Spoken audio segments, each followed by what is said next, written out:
அட நான் தான் சொன்னேனே சகோ, இங்க பாகிஸ்தான் பல்டி அடிப்பாங்க சொல்லிட்டு. பாகிஸ்தான் பரவாயில்ல, பல்டி பங்களாதேஷ் பல்டியோ பல்டி. அவங்க பாத்தீங்கன்னா நேத்துல நாங்க பாகிஸ்தான் ரெக்வஸ்ட் பண்றோம், பாய்காட் பண்ணாதீங்க, கொஞ்சம் ஓவரா தான் நீங்க ஆக்ட் பண்றீங்க பாகிஸ்தான் சொல்லிருக்காங்க பங்களாதேஷ். கொஞ்சம் இயல்பா இருந்தா நல்லா இருக்கும்னே. பர்ஃபார்மன்ஸ் பாடுறா. அப்படியா பங்களாதேஷ்? அப்ப நீங்க ஆடல தெரியாது. இந்த பல்டிக்கு என்ன காரணம்னா சகோ, ஐசிசி என்ன பண்றாங்கன்னா உங்க மேல ஒரு பெனால்டி கிடையாது, வருஷம் கொடுக்கக்கூடிய துட்டு நாங்க கொடுத்துட்டே இருக்கோம். அது தவிர உங்களுக்கு ஒரு ஐசிசி டிராஃபி ஹோஸ்ட் பண்றதுக்கான ரைட்ஸ் கொடுக்குறோம்னு சொன்னோம்னா பங்களாதேஷ் அச்சாங்க பாருங்க ஒரு பல்டி வேற லெவல். அடுத்த பல்டி பாகிஸ்தான் நீங்க பாத்தீங்கன்னா நேற்று பதிவுக்கு அப்புறம் நம்ம கேள்விப்பட்டது இன்னும் 1-2 கண்டிஷன் எக்ஸ்ட்ரா போட்டுருக்காங்க பாகிஸ்தான். சகோ நம்மளுக்கு ஒருத்தர் பிடிக்கலன்னு வச்சுக்கோங்க, என்ன பண்ணுவோம், அந்த பக்கம் நம்ம போக மாட்டோம், அவங்க இந்த பக்கம் வரக்கூடாதுன்னு சொல்லுவோம், மூஞ்சிலே முழுக்காது இந்த மாதிரிலாம் சொல்லுவோம். அப்படின்ற போது பாகிஸ்தான் அதுதான் மெயின்டைன் பண்ணிட்டு இருக்காங்க இந்தியா கிட்ட. இந்தியா எங்களோட எதிரி, அவங்க வளர்ச்சி, அவங்க ஆளுமை, அவங்க ஆதிக்கத்தை நாங்க என்னைக்குமே எதிர்ப்போம். அப்படியா? அப்ப என்ன பண்ணலாம் சொல்றீங்க பாகிஸ்தான்? அப்படின்னா அவங்க அடிக்கடி எங்க வீட்டுக்கு வந்து காஃபி டிஃபன் சாப்பிடணும், அவங்க வீட்டுக்கு காஃபி டிஃபன் சாப்பிடுறதுக்கு எங்களை கூப்பிடணும், இதற்கு வழிவகுத்து சொல்லுங்க ஐசிசின்னு கேட்டுருக்கீங்க. சூப்பரா இருக்குங்க. நாங்க அங்க போறதும் அவங்க இங்க வரதுக்கும் ஒரு வண்டி யூஸ் பண்ணணும், அந்த வண்டிக்கு டிரைவர் பங்களாதேஷ் தான் இருக்கணும்ன்ற பிளான் எல்லாம் சொல்லிருக்காங்க பாகிஸ்தான். கண்டிஷன் மேல கண்டிஷன். உடனே ஐசிசி பால் ஆறிரும்.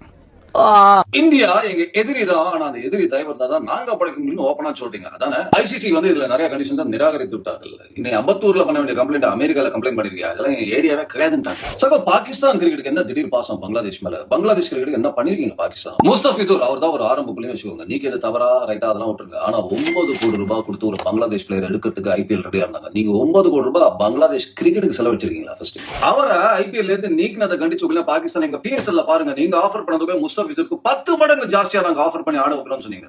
நாங்க காமெடி பண்றீங்க. முஸ்தபிசூரை யோசிப்பாரு, இன்னும் சொல்றீங்க என்னை வச்சு ஒன்னும் காமெடி கிமெடி பண்ணலையே. சகோ இந்த வருஷம் பிஎஸ்எல் 2 டீம் ஆட் பண்ணிருக்காங்க. 2 டீமுக்கு வேலை தெரியுமா உங்களுக்கு? 60 கோடி ரூபாய். மோஸ்ட் எக்ஸ்பென்சிவ் பிஎஸ்எல் டீமுக்கு வேல்யூவேஷன் தெரியுமா உங்களுக்கு? 90 கோடி ரூபாய். நீங்க ஆர்சிபி என்ன வேலை தெரியுமா பேசிட்டு இருக்காங்க விக்கிறதுக்கு? 16,500 கோடி வேல்யூவேஷன் பேசிட்டு இருக்காங்க ஆர்சிபி. இதுல எத்தனை சைஃபர் இருக்குன்னு கண்டுபிடிக்கிறதுக்கு பாகிஸ்தான் பங்களாதேஷ் உங்களுக்கு 10 வருஷம் ஆகும். இதுல வேற பிஎஸ்எல் ஐபிஎல் ஈக்குவலா நீங்களே நினைச்சுக்கிட்டு அதே டேட்ஸ்ல வச்சா ஐபிஎல் ஒரு வியூவர்ஷிப் பாதிக்கப்படும்னு ஒரு காமெடி பண்றீங்க பாத்தீங்களா? அது வேற லெவல். அது என்ன கொஞ்சம் கூட வெக்கப்படாம பேசிட்டேன். சகோ ஆலமரத்து பக்கத்துல ஒரு செடி இருந்ததா, அது சொல்லிச்சான் நீ நானும் பக்கத்துல தான் இருக்கும், அதனால ஈக்குவல், 2 பேரும் நிலத்துல இருந்தா வரும், அதனால ஈக்குவல் அதுவா நினைச்சுச்சான். அந்த கதை தான் அது. பக்கத்துல இருக்கிறதெல்லாம் சமம்னு அர்த்தம் கிடையாது சகோ.